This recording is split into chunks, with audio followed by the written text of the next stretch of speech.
Hi, everybody. I was already introduced, but I'm Tom Hall. I'm a documentary filmmaker and a co-producer of The Choice. And today we have an amazing panel where we're going to talk about making virtual storytelling and activism personal.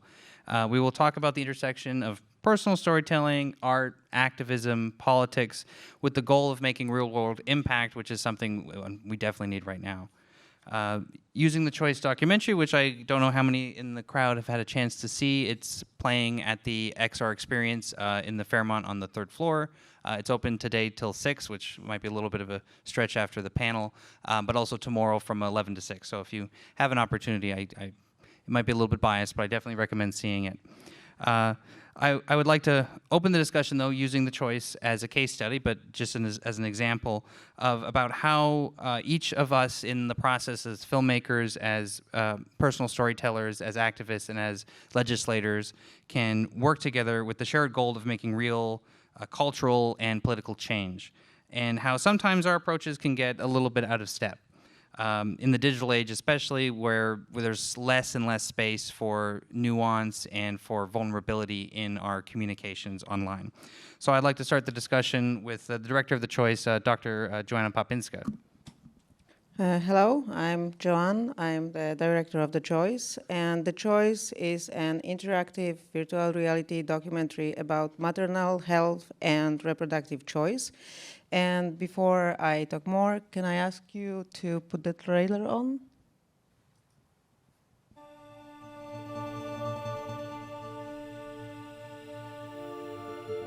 My husband and I met and very quickly decided that we were going to run away together and get married and have kids.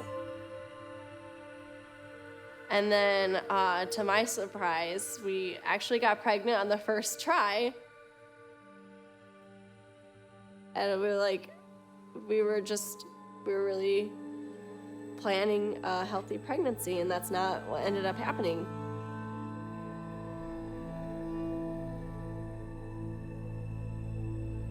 I ended up bleeding in the middle of the night, and like I said, I had really bad mom brain, so when I woke up and I saw the blood, I was like, okay, maybe it's not that bad. The nurse didn't really talk to me about it and said that everything was fine and that the baby was fine. The blood was not circulating through her heart. The fact that doctors in Texas are allowed to lie, legally allowed to lie, and then legally allowed to not treat a miscarriage. I don't know what my future's gonna be like.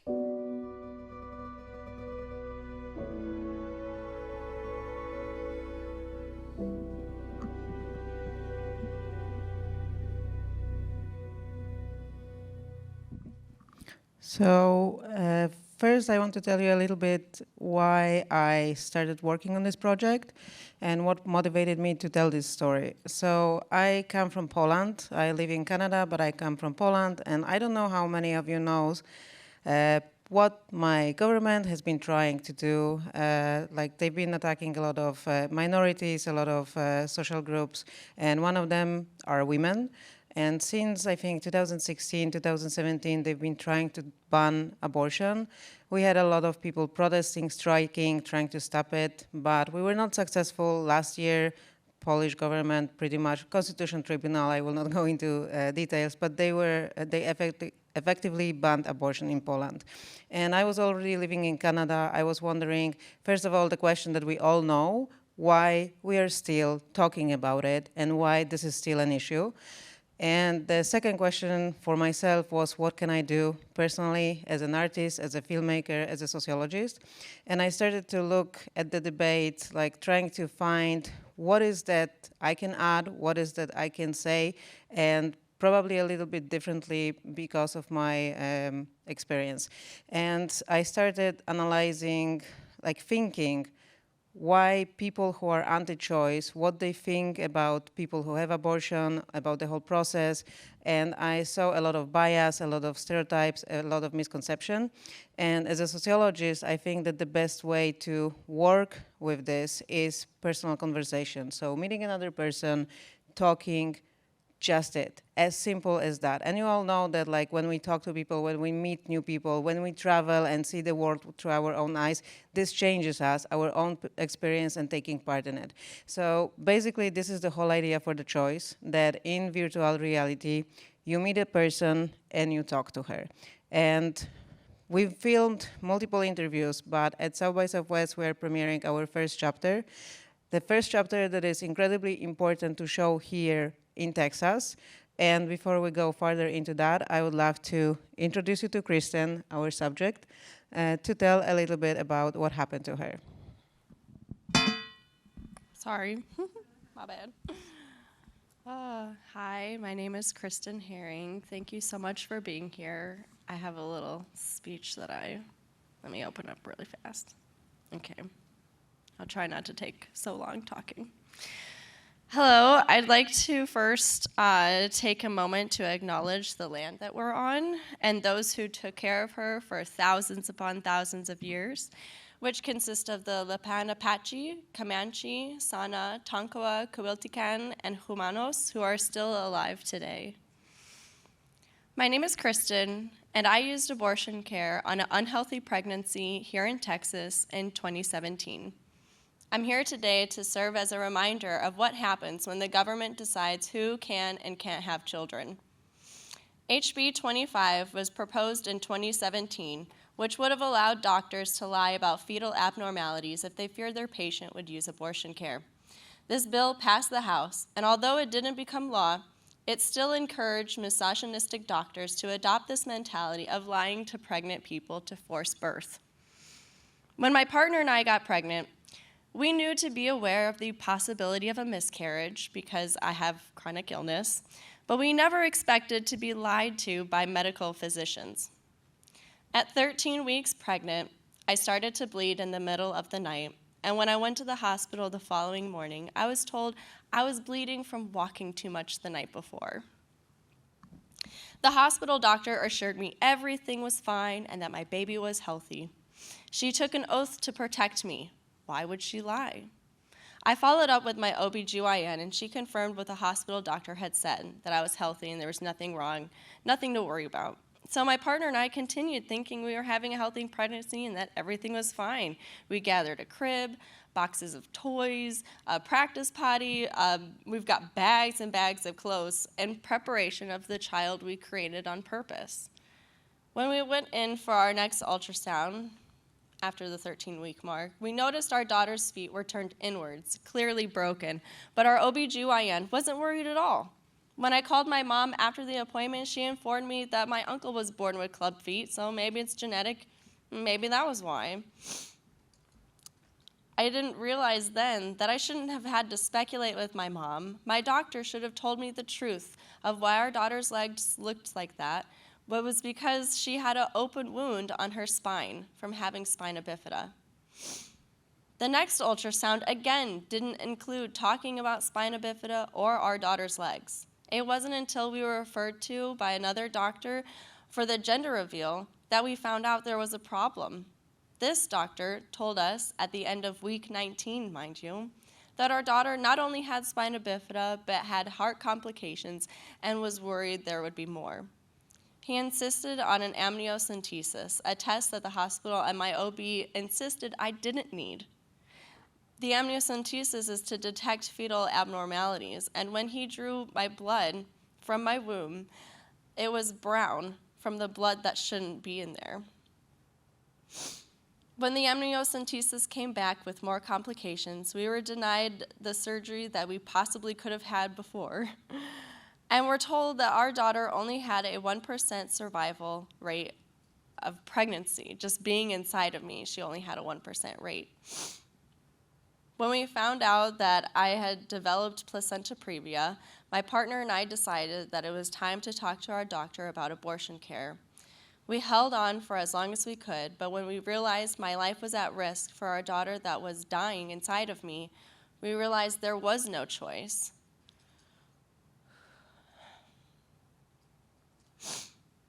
I had to survive, and time was running out due to the ban. We only had 4 days to decide to use abortion care. And when you schedule the surgery, first off, insurance is not allowed to be used, and you have to pay when you schedule the abortion care, which for us cost $2,700.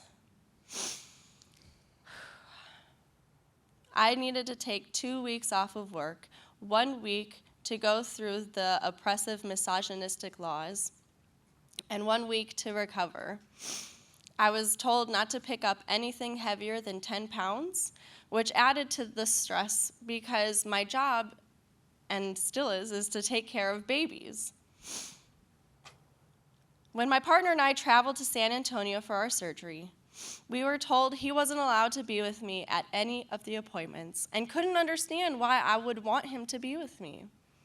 Before my dilation and evacuation, I had to be in labor, and I'm surrounded by all these other women separated by hospital curtains, but I'm in immense pain, and I can literally feel my daughter move from my side to the middle towards the canal. Not to be too much information, but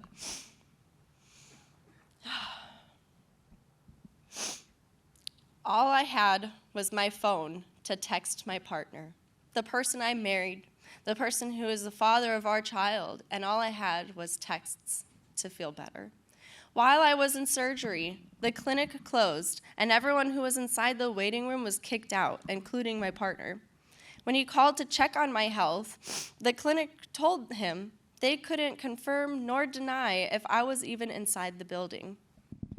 When I came out of anesthesia, I found all these texts and calls from him, not even knowing what was going on or if I was even alive.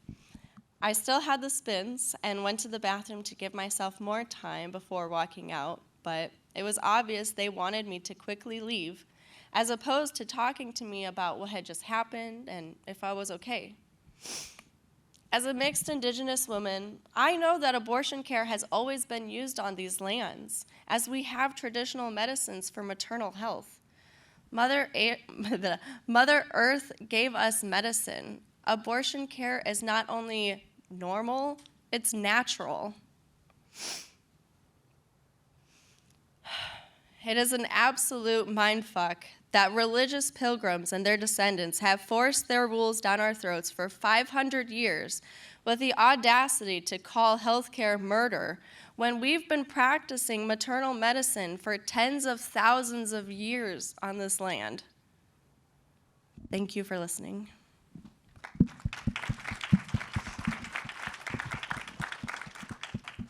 Thank you for today, and thank you for contacting me 3 years ago, because this is how it started. So I was looking for interviewees brave enough to show their face and tell their story. By show their face, I mean that there's a lot of people who reached me who wanted to just, and this shows actually the scale of the problem. I am just a filmmaker. I am not psychologist. I am not activist. When I started putting information out there that I'm making a project on abortion, there was a lot of people who just needed to talk, to vent, to share it with somebody, because there is nobody they can talk to. And Kristen decided that she wants to take part in the film, show her face, tell her story openly.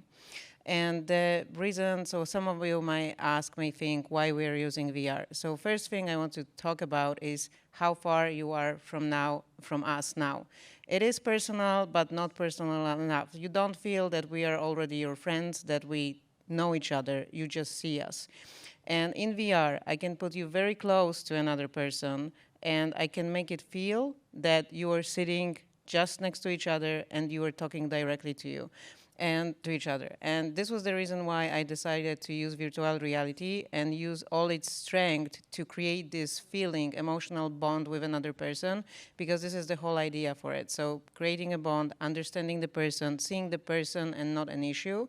And we use just a little bit technical stuff. So we use stuff like presence, so your mind thinking and feeling is like a dream. When you have a dream at night, your mind knows that it's not really where you are. You are in bed asleep, but you feel that you are in this experience. And the same is in VR. So you feel you are there, you feel that you experienced it. So this is one aspect. The other aspect that was very important for me is I want everybody in this room and in the world to understand that every one of you is important. What you do or what you don't do matters. That's why in the choice, it is you who talk to Kristen. So you enter the VR space with your identity, with your self-consciousness, and it is you who talk to her, because then when the experience finishes, I want you to feel that, hey, I make the space for her. Let's make the space for people to talk, to share, and this is very much the first step. And I think we are like 20 minutes in, so I will go back to Tom. Yeah, thank you. And Kristen, I want to thank you so much for taking part in the project and just being such a brave person to share such an emotionally intense and important and personal story. And it's been really incredible to see how people have connected with it here at South by.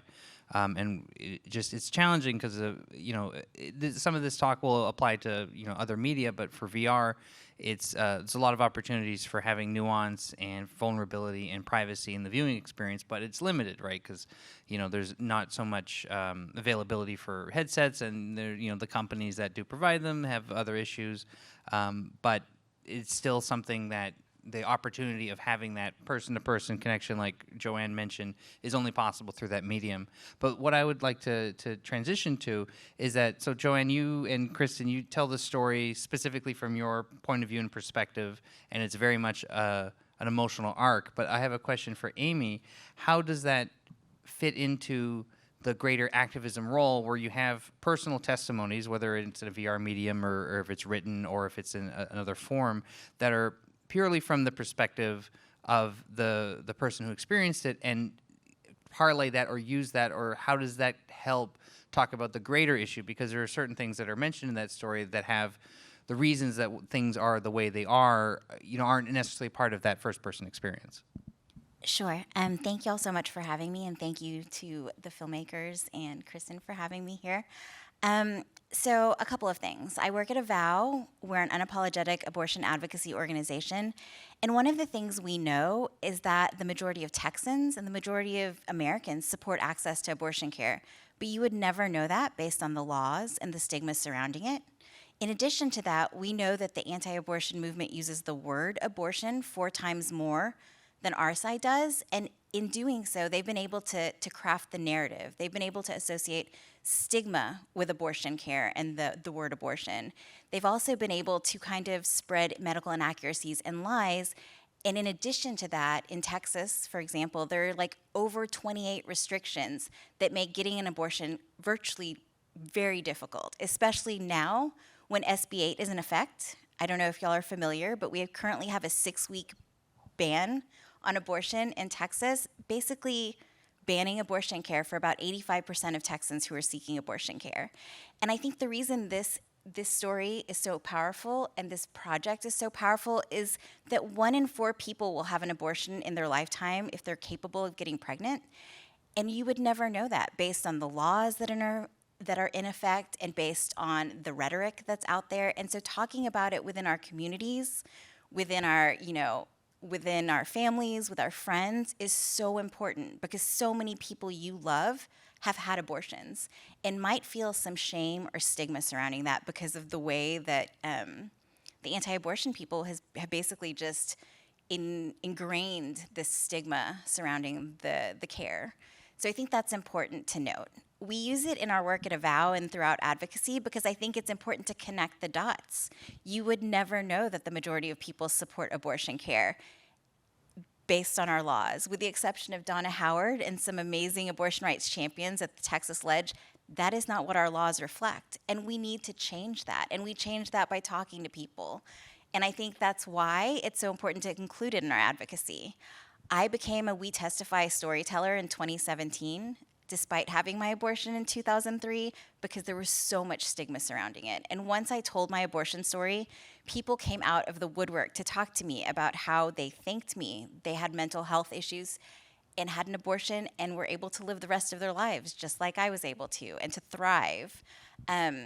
Everything we do at AVOW, we try to incorporate a storyteller. When we have campaign forums amongst candidates, we try to include an abortion storyteller because we need people to understand that this affects real people in their community, real people that they love and care about. And I think that's one of the most effective ways to just make the advocacy work, because, I mean, it's not working currently, based on the current laws.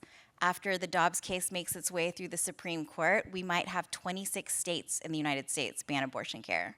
And that's not okay. It's healthcare, it should be accessible for everyone. So I think the impact of telling stories is so important to the work that we do. And I think this project in particular, because one, it's not necessarily always comfortable to talk about your abortion to people. And two, it sometimes, like what Joanne was saying, there's distance between us. But with this project, you can be right there asking questions. So I really think that's important to note. Just a follow-up, too, talking about, and maybe this is a better question for Representative Howard, how is it difficult to take personal stories and then project that onto a state level of like a systematic understanding of how these laws have consequences on individual people trying to get access to abortion care? Well, the fact is that stories are extremely important at the legislature. I would say that just about every legislator wants to hear from constituents about how different laws impact them directly in their lives, because then we use that on the floor when we're debating things back home. This is what's happening, and it's a real powerful way, I think, for us to connect with our constituents. That being said, as Aimee's just pointed out, we have a lot more to do there to get the stories out, and putting a personal face on things is really extremely important. We have had some instances at the Capitol where stories have made a difference, and I can talk about those in a second, but I want to say a couple of other things first, and we'll see what we have time for. The law that Kristen talked about, that was, in her words, giving the doctors permission to lie to her about her situation. We all have heard of wrongful death, and there's liability attached to wrongful death. Well, they came up with a novel thing here, wrongful birth. And that was to actually have legislation that would shield physicians from discussing fetal abnormalities, because they were concocting this narrative that apparently doctors were out there recommending abortion in order to prevent the liability of delivering a child with abnormalities. I mean, this is so much of what goes on out there is creating false narratives. Aimee mentioned the misinformation, medical inaccuracies. It's just rampant in the legislation that's been passed. The most recent legislation that was referred to by Aimee again, Senate Bill 8, the so-called heartbeat bill or forced pregnancy bill, whatever you want to call it from your perspective. The fact is that they created, again, using medically inaccurate information, something that you could connect to viscerally. Again, it's part of a story, really, even though it's a legislative story. It's a story that says, this is a baby that has a heart that's beating, and we all have this sense of connection to life being connected to heartbeats. It's just a visceral thing. When indeed, and they crafted the language in the law to say cardiac activity, because at 6 weeks we do have electrical impulses. There is no heart. There is no heartbeat. It's also not a fetal heartbeat because it's still an embryo. Lots of inaccuracies here, but it didn't matter. They made the connection, they created the story, the law was passed, and abortion is virtually inaccessible in Texas right now. People are having to go out of state. Other states are copycatting what Texas did and even doing more. It's making it even more difficult to get to even the surrounding states to have an abortion. They're all backed up because they're providing abortions to their own clientele as well as to Texans.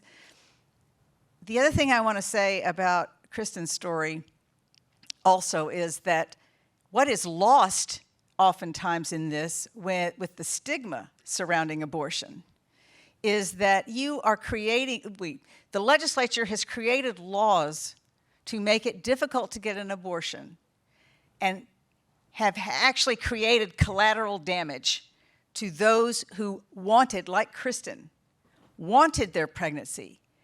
This was something that they wanted. They wanted to have a full-term pregnancy and deliver a baby that was right for them at that point in time.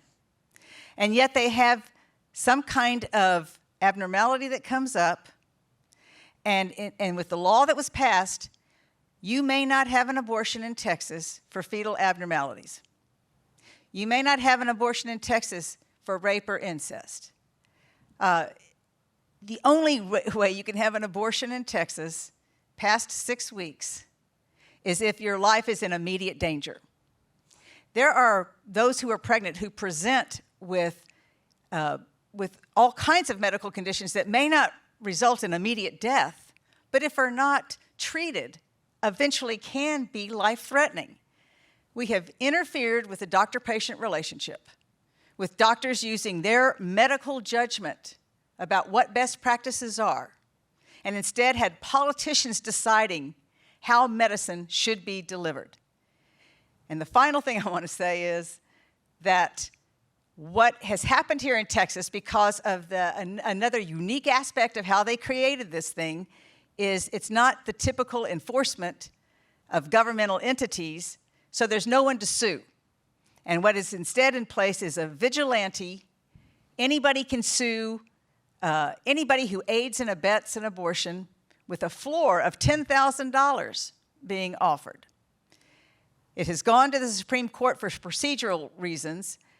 The Supreme Court did not stop this from being implemented. Since September 1, this law has been in place here in Texas. The constitutional protections of Roe v. Wade are being denied to Texans, while every other American is receiving that protection. That is egregious and unbelievable that we are not being protected by our Constitution as every other American is. Thank you so much for that, Representative Howard. Yeah, that it's quite shocking that when you think about how egregious of a violation of human rights it is, not just about denying a right to people to control their own bodies, but to then create this sort of Byzantine, like Kafkaesque sort of legislative process, and creating the narratives that support that process as they put into place. Because I think an interesting point about being filmmakers but also being storytellers and activists is how there's trying to get truth across, and then those who try and manipulate or subvert or take in bad faith that truth to then create complete fantasies in order to support their position. So before you jump, I want to jump in on how the legislature works and what is real, what is not real. And I will not talk much about Texas because this is not my expertise. But in Poland, I started my presentation, my fragment, saying that Polish constitutional tribunal banned abortion. That's not really true, because they didn't change any law. They just said that this is now the interpretation. So nothing formally changed, but what happened since they said it is doctors stopped doing abortions because everybody is afraid. And this is what Texas is doing too, that like some of the bills that we are talking about, they didn't really pass. Some of them did pass, some of them didn't, but the creation of the atmosphere of fear is something that makes people afraid of doing abortion. And in Poland, we have situations that here as well, people die because doctors do not provide care because they think that the law changed, but it didn't. Yeah, sorry, go ahead. I was just going to say, I'd love to add to that, because of all the laws that are in place, it's become so difficult for abortion providers to provide the care. Abortions are not covered by private insurance. They're not covered by public insurance. They are, so legislated that they get targets on their back. When my dad was an abortion provider, he wore a Kevlar vest to work. We lived in gated communities because he got so much harassment. And then I think that that's important to note, because in places like Canada, where healthcare is accessible and human rights are accessible, like that's the ideal. But in Texas, when you're trying to seek just abortion care, healthcare, it's impossible to get to. And not only that, it's impossible for providers to provide the care because they're so harassed, they're so targeted, they're, subject to so many regulations that are egregious and like above and beyond anything that any other medical health provider is subject to. But yet they still come and they still provide the care because they know that people need it and, have been needing it for tens and thousands of years. And so I think it's important to note that, because I think that there's a lot of stigma surrounding the profession as well, despite the fact that they're doing it regardless of how much harassment they get, regardless of the fact that it's like, almost detrimental to their career because they're, being targeted. And so I just wanted to add that. Well, actually, that's a great point that I wanted to go into a little bit further because of in Joanne's perspective on the film, that it's very much centered on Kristen's experience. We didn't quite explore the reasoning behind, like, why is it that so many of these clinics are pushed so into the periphery and are so regulated and obviously, threatened and harassed and unfortunately sometimes attacked, and that there's a counter story that's being created that's supporting this sort of stigmatization and assault that then parlays into legislation. Like, what's that thing where, like, there's requirements of, like, the width of hallways, so suddenly they have to give up their lease and move to another place, and then trying to find a place that would rent the space or a building that's available. Like, how is that counter narrative creating that climate that pushes it further and further away from the patients that need it? Sure. And before I start, I want to emphasize that abortion care is one of the safest procedures, and medication abortion is safer than Tylenol, erectile dysfunction medicine. It's incredibly safe. However, the Texas legislature and legislatures across the country like to regulate it to the point where it's just untenable. And so, what you're referring to with the surgical hallway widths and whatnot was part of a bill called HB2 back in 2013 that required all abortion clinics to have basically the accommodations of a surgical center, although completely unnecessary medically. And what that did was, while the law was eventually found unconstitutional in 2016, a lot of the clinics closed because the majority of abortions take place in independent clinics, so not necessarily a Planned Parenthood, but very small doctor offices that can't necessarily afford, to make all of these huge changes like HVAC systems and width of hallways. And then with the stigma attached, it's so hard to rent a place to have an office. So once they close, it's hard to open up again. And then the licensing procedure is so onerous for abortion care providers, and there's so much stigma and just state-sanctioned, just like obstacles, that it's hard for them to reopen. So one of the things that's happened in Texas as well is that after HB2, we went from about 45 clinics to 20 clinics because they were closed. They closed as a result of these laws that were ultimately found unconstitutional. And now, because of SB 8, clinics are still trying to determine whether or not they're going to have to close because they haven't been able to see patients because 85% of the patients have to leave the state. So it's pretty onerous what happens to them. And as a result, abortion providers are very hard to come by in Texas. In a state as large geographically and population-wise, to have only 20 abortion providers centered in most metropolitan areas is ridiculous. I mean, most people are used to seeking healthcare in their own community, but now on average, people have to drive 800 to 1,200 miles or fly and get the resources to do all of that. And that's, really difficult. And now I want to say that we all know that, and you probably know a lot of the things that we said, but are you deeply moved now? Or you're just nodding your head and thinking, okay, we know that, and what about that? And this is where storytelling comes and has very specific role, and I will tell it from the experience of observing our audience today and yesterday and the recent days. So we had a lot of people who already call themselves allies, and they say that they know everything about, I talked to people before, they put the headset on, I ask them where they're from, a lot of them are from Texas, they know what's happening here, they put the headset, they spend 20 minutes with Kristen, and they take the headset off, and they cry, and they said, I have no idea. So they knew it all, but they had no idea. So what changed is that we didn't throw facts, we didn't throw the data that we all have and we all heard about it. We let you just talk to her and see her emotions, feel her emotions, and then what's next.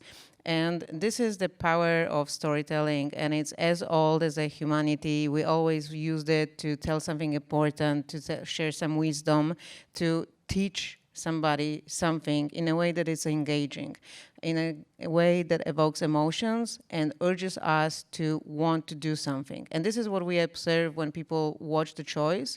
They first are very emotional, very surprised with what the story is about and how powerful it is. Then during South by Southwest, we had an amazing opportunity because they were all meeting then Kristen in the real life. And I don't know how she feels about it, but I love the moment when they say, oh my God, I wanted to hug you in VR, I want to hug you now. And then they ask, okay, what's next?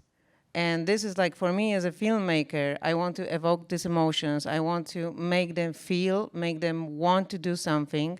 And then my question to Aimee is, and how do you take it over?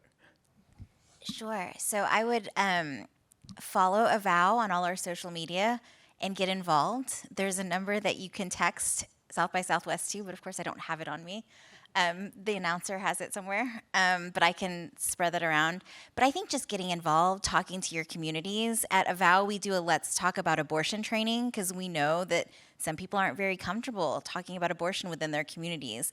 But the thing that we emphasize is leading with your values and then talking about the facts afterwards, because we all have shared values. We all believe that if someone has decided to get medical care, that they should be able to get it within their community without hassle, without having to go through a bunch of hoops. And that's something we can all agree on. So I think that's something that you should emphasize. I think we all agree that that medical decisions are best left to the person getting their medical care and their doctor or their family. And we can all agree on that. And then when we talk about the values and then bring in the statistics and the facts, which admittedly are kind of boring, but I love them, I think it's way more successful. And I think that's why it's so much value in this project, because you can actually talk to Kristen while you're watching it, and it's pretty amazing. Oh, and Aimee, if you want to read it, yeah. So please text South by Southwest, or SXSW, to 833-947-3755 to get involved with AVOW. We do a lot of things in terms of community education, legislative advocacy, electoral advocacy, and political advocacy. And we can bring that Let's Talk About Abortion training to y'all in case you just want to learn how to talk about it a little more comfortably with values and facts. So thanks for that. I have a question for Representative Howard. So how much does the emotion get diluted by the time it makes it to the legislative part? Because there's so much motivation, especially for, in the United States political ecosystem. There's a lot of heavy emotion, unfortunately, a lot of it negative. But how much of that actually translates into what moves the needle within governance itself?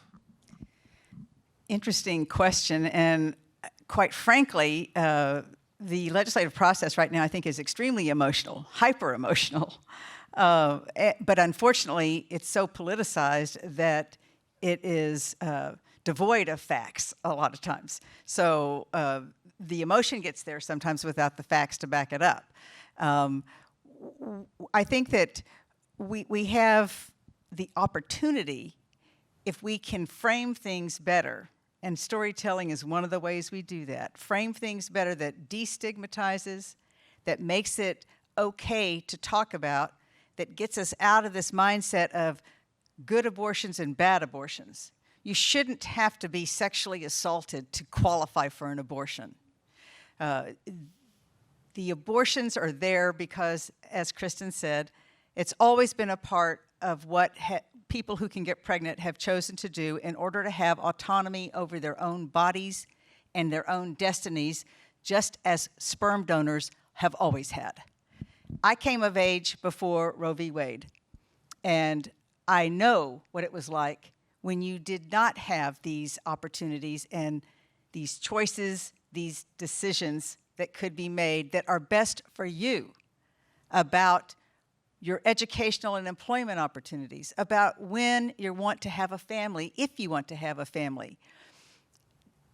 The fact that we are allowing the narrative and the stories to be told by others who are wanting to obstruct the choice is something I think that we have a lot of work to do on. And one of the reasons I'm very pleased about what y'all are doing is because I think this is one of the tools that we can use. We've got to make sure that people have the opportunity to see the face of all the stories. And there's probably people who will relate and feel very similar to Kristen's story, but there are all kinds of stories out there, all kinds of reasons that people choose to do this. And I'm thinking of one thing that did happen at the Capitol around this issue, and it had to do with the fact that a particular legislator was actually slammed in some political ads because his wife supposedly had an abortion. And he was a conservative Republican the chair of the State Affairs Committee, where most of the legislation went. And what it was about is she had an ectopic pregnancy, which is basically deadly if you don't remove the embryo. And so that in medical terms, that is an abortion because you're terminating a pregnancy. So they were accurate in their campaign literature, basically, but it was the visceral storytelling response to it. What he ended up doing is getting legislation passed that in Texas law keeps ectopic pregnancy out of the term, the definition of abortion. Now, that's not medically accurate. That's not the way insurance looks at it. That's not the way the rest of the country looks at it. But in Texas, he got that law passed with that story. So, I mean, that's an opposite kind of thing. But the fact is, yes, storytelling can make a difference, and it's always that emotional part that you're attached to. Yeah, that's an incredibly enlightening story about just the idea of like that emotion can motivate that legislative energy. And I actually have a question for Kristen, because you've heard a lot of people in the course of our exhibition here at South by who've told their stories to you, and some of them for the first time. And how does that, like, engaging with that energy as somebody who is outspoken now and has, you know, shared her story to so many people and affected them, how does it feel when people approach you with their stories? It feels very healing. It feels like, because y'all have already filmed my story, I don't need to repeat myself. I don't need to go through all the bad crap and be like, this is what happened. They already know. We're already on the same page. They see me. That in itself is so healing and so empowering that I have the energy to be okay and to not freak out and cry about what had happened, because it was traumatizing. But when people come to me and they're like, I know you, I see you, I feel you, let me share my story, I have so much space to be like, yes, tell me everything, let's connect, let's have a empathetic conversation where I want to see you too. Like, you saw me, I want to see you. And it's been very healing. And even though this has happened, I used abortion care 4 years ago, so it's been a little bit, some time. This is helping me move forward in life. So thank you, both of you. Thank you. No, thank you. It's an incredibly important story and an incredibly important message to be shared. I wanted to leave a little bit of time for questions, so does anybody have anything they would like to close with? Anything they would like to say? I did have one thing that I wanted to say. So one thing that really drives me to share my story is knowing that there are people, especially in Texas, who have been in my position and are now dead. And with this SB 8 bill, people are going to be in my position again, and they're going to die. Like, that's what is going to happen. And it haunts me. It absolutely haunts me. I think of Rosie Jimenez, who died in 1977. She needed to use abortion care on her unhealthy pregnancy, but she had Medicaid. Medicaid is not allowed to cover abortion care, so she had to go out of her way to get maternal care. And she ended up getting a botched abortion because it wasn't from a doctor. And she was a mother of 2. She already had 2 children, and she's dead now. She wasn't able to be there to watch her children grow up. She wasn't able to live her own life. She was only 27 years old. And knowing her story, I'm like, yeah, no, I gotta get over my own fear, and I have to be the voice for all of us until more of us, can group our voices together. So thank you for giving me that space. But yeah, I think of Rosie, and if anybody's interested in learning more about her, you can go to rosieslaw.org. They've got a whole thing for her. But thank you. Thank you so much. We have a time for questions. We'd love to take some of the questions that are both submitted online, and also we have a microphone just at the row at the end here. Please just talk into the microphone so that the people who are watching online can hear clearly. Thank you. You can go ahead first. Thank you. Well, in the same way that stories can be convincing and can tell important information and help communicate this message, terminology is essential. And unfortunately, those who are anti-abortion have been driving the terminology, and I would encourage you to find a sponsor to underwrite a campaign or do something big, to have all of the publications stop saying pro-abortion. It should be pro-choice and anti-abortion. It shouldn't be pro-life and anti-abortion. We're all pro-life. And that terminology capture has been a big part of our setback. Thank you for saying that. And before I will give the voice to specialists, I will say something about that. I think that sometimes we are too caught up on the pro-choice side in how careful we should be. And the anti-choice side does not, I don't want to use bad words, they don't care. They just shoot over, and it's so much easier to do like that. And I feel that we have to navigate and be delicate. It's hard. I was just going to say that while I do agree with some of the things you said, I do think we need to take back the word abortion because of what I said earlier. The anti-abortion movement uses that word 4 times more than our side does. Sometimes we use women's health care, reproductive health care when we're talking specifically about abortion. And I think we need to take that word back because they've been able to perpetuate the lies, for example, that are in the Women's Right to Know booklet that is forced on any person getting an abortion in Texas, that is filled with medical inaccuracies and lies and sanctioned by the state. And so I would also say that I am pro-abortion. I'm pro-abortion because I think having access to abortion care is about love. It's about medical care. It's about people getting to choose the life that they want to lead. And I think that I'm emphatically pro-abortion, and I'm okay with that. And I think that everyone should be, because I think that once we attach so much stigma to that word, abortion, and are afraid to talk about it, that's how we got here. I think by not talking about abortion for the past 49 years, we're at risk at losing abortion in 26 states in this country. And that's terrifying to me, especially considering that 1 in 4 people will have an abortion in their lifetime that can or are capable of getting pregnant. That's a lot of people that are about to lose their rights. So I am absolutely pro-abortion.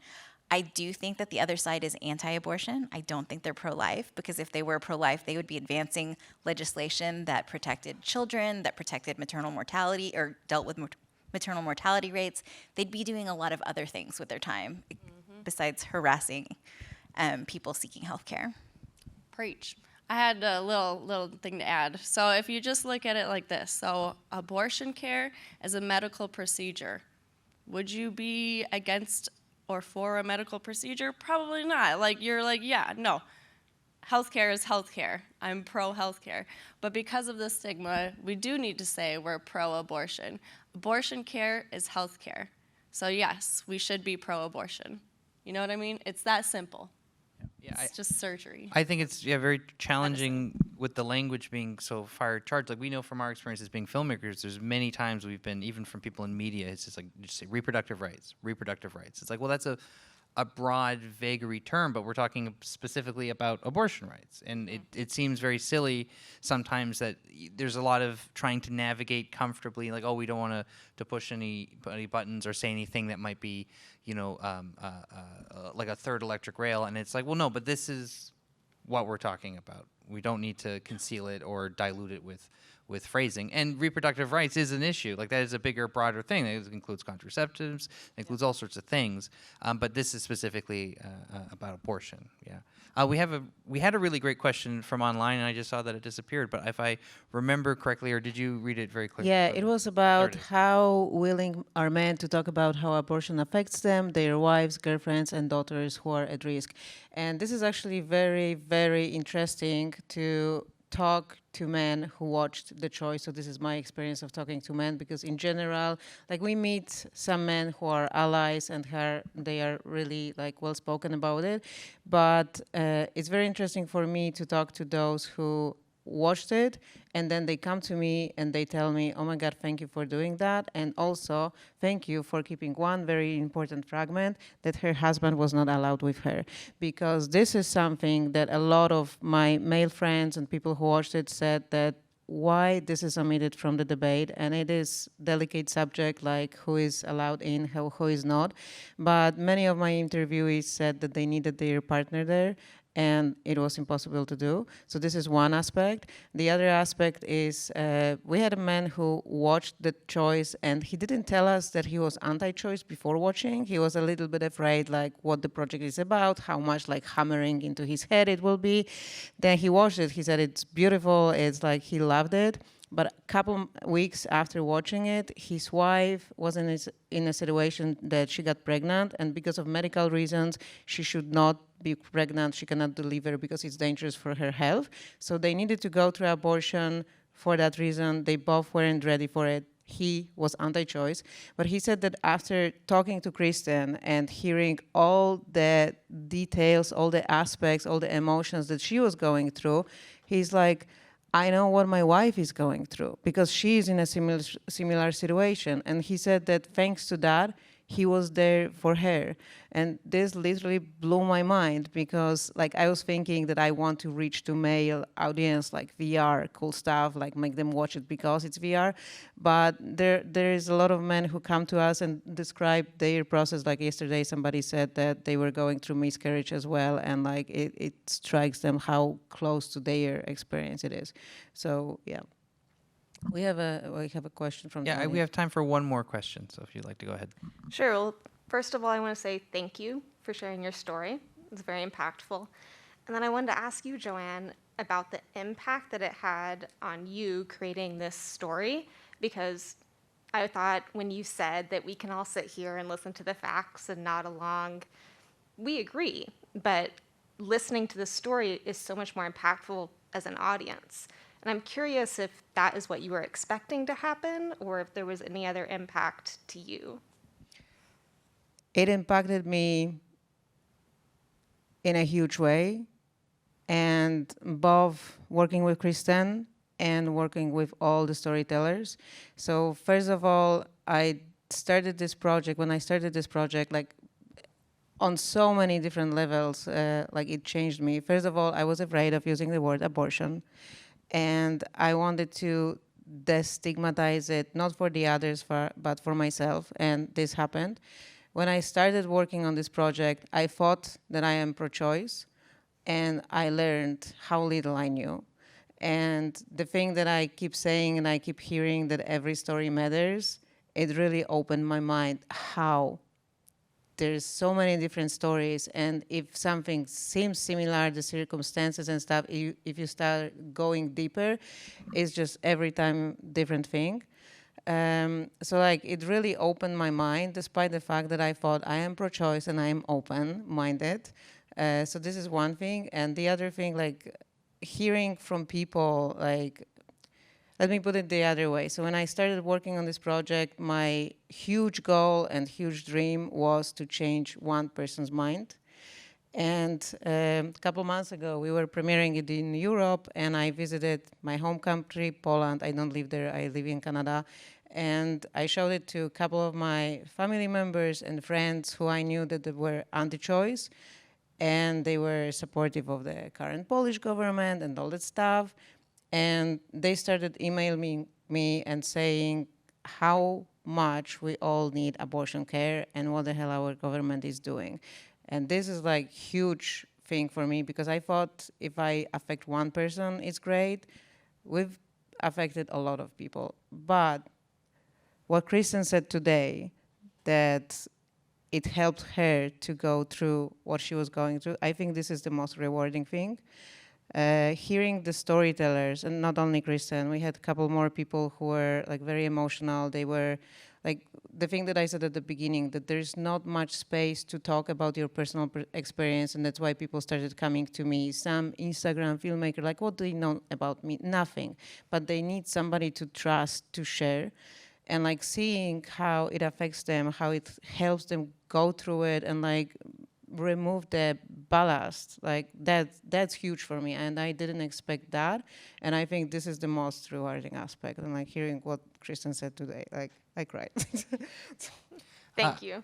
Oh, and another thing I wanted to add, I was wondering if you're going to bring it up. One of the things that we found, even while we were working on an earlier version of the project, like because it's taken us a little while to get it underway, it's lingered with people for a very long period of time afterwards. Yeah. So we had an early version of the film where actually it wasn't even Kristen yet. It was a Canadian interview we did. We've done multiple interviews and we want to do more.